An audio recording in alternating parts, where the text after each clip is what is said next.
Mabuhay! Ako si Emir at tayo'y muling magbalik tanaw sa nakaraan.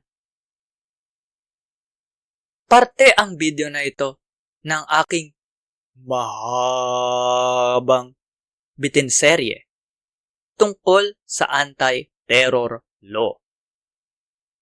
Para panoorin ang buong video, pindutin ang link na nasa end screen o nasa description. Disclaimer lang po ha, babala.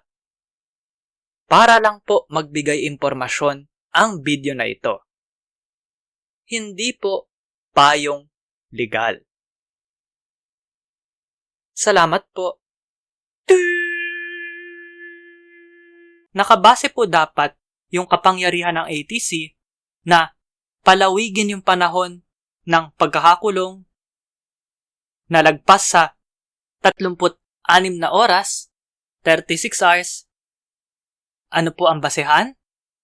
Probable cause na ang taong hinuli at kinulong ay pinaghihinalaan o gumagawa ng anumang nakalista sa Section 4 to 12. I-like at i-share ang video na ito sa social media. Mag-subscribe at pindutin ang batingaw o bell. Panoorin ang iba pang Emir's Bitin, Baliktanaw/InHindsight.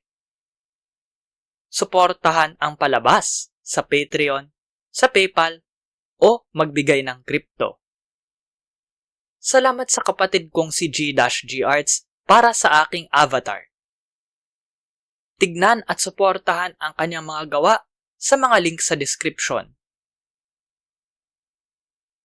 Para po panoorin ang buong seryeng ito, pindutin ang link na lalabas sa end screen. Dapat ngayon na. Maraming salamat po. Hanggang sa muli. At ingat.